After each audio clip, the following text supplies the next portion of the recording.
Assalamualaikum warahmatullahi wabarakatuh. Nama saya Adam Maulana Akbar, NIM 1177070001, kelas praktikum PSD B2. Saya di sini akan menjelaskan pembangkitan sinyal unit step.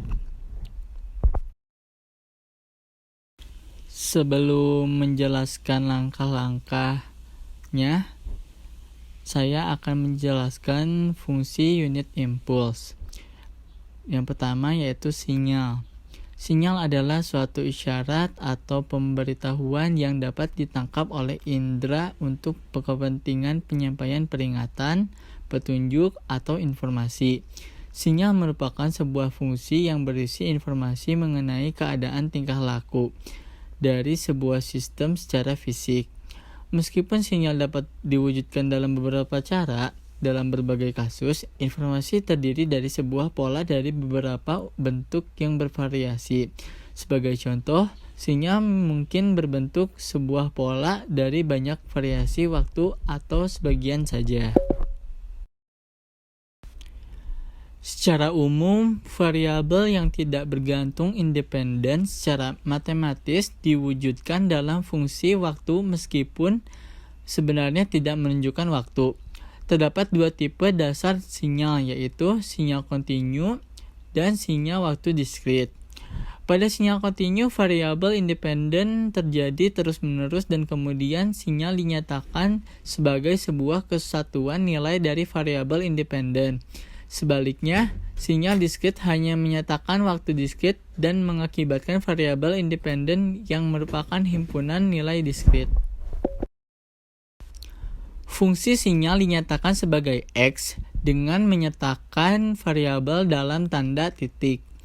Untuk membedakan antara sinyal waktu kontinu dengan sinyal waktu diskrit, digunakan simbol T untuk menyatakan variabel kontinu dan simbol N untuk menyatakan variabel diskrit. Sebagai contoh, sinyal waktu kontinu dinyatakan dengan fungsi xt dan sinyal waktu diskrit dinyatakan dengan fungsi xn. Sinyal waktu diskrit hanya dinyatakan nilai integer dari variabel independennya.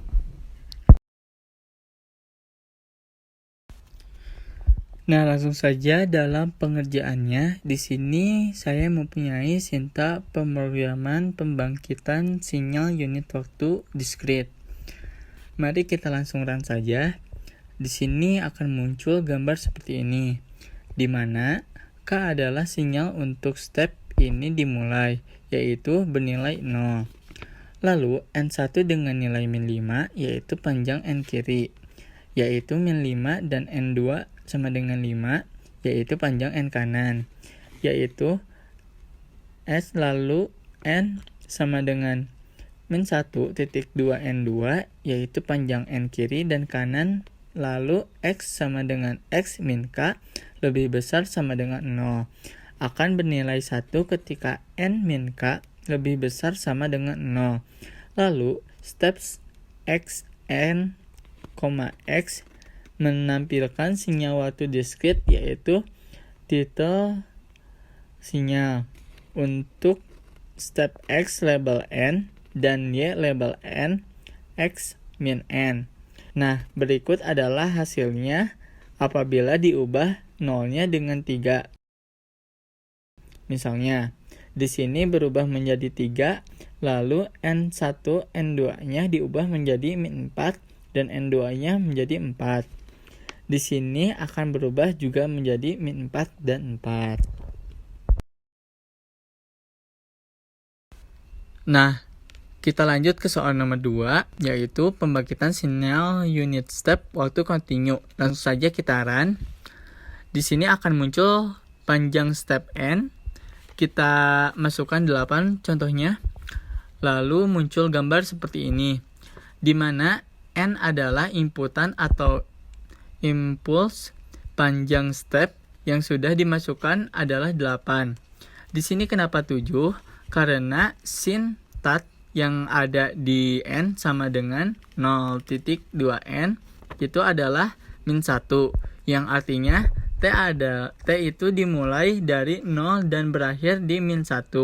Jadi hasilnya adalah 7. Y1 1 atau N adalah matriks 1 dengan jumlah baris 1 dan jumlah kolom N dots-nya. T, Y itu menampilkan hasil yaitu Y label, amplitude, X label.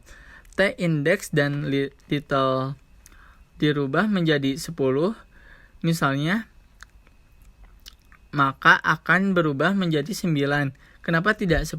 Karena sintat dari 0 ini adalah 0T dimulai dengan 0 yang diakhiri dengan N-1.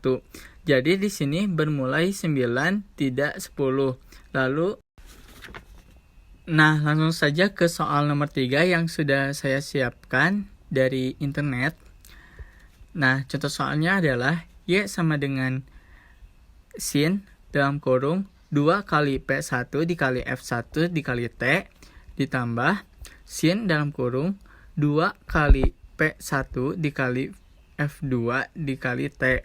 Di sini sudah ada frekuensinya, yaitu frekuensi 1 60 dan frekuensi 2-nya yaitu 150. Langsung saja ke pengerjaannya. Di sini saya mempunyai sintat pemrogramannya yang didapatkan di berbagai sumber di internet. Cukup mudah namun tidak untuk pemrogramannya, yaitu mendapatkan melalui referensi di internet. Langsung saja kita run. Setelah itu akan muncul gambar seperti ini, di mana tinggal dimasukkan frekuensi yang sudah kita tentukan dari awal yaitu 60 dan frekuensi 2-nya yaitu 150. Kita masukkan 60 dan F2-nya 150 lalu langsung diplot. Akan muncul gambar seperti ini. Jadi, fast Fourier transform itu merupakan proses transformasi yang mengubah domain waktu sinyal periodik data domain waktu menjadi frekuensi. Jadi, domain waktu ini diubah menjadi domain frekuensi. Ini 60 di frekuensinya 60 dan F2 itu 150. Dan ini adalah di 150 apabila menjadi 100 contohnya. Dan 250 akan berubah menjadi lebih rapat domainnya di sini. Juga berubah frekuensi ke satunya yaitu 150, berarti di frekuensi 100 dan frekuensi keduanya yaitu berada di nilai 250. Itu adalah penjelasan saya mengenai pembangkitan sinyal unit step. Mohon maaf apabila banyak kekurangan karena saya masih dalam tahap belajar. Wassalamualaikum warahmatullahi wabarakatuh.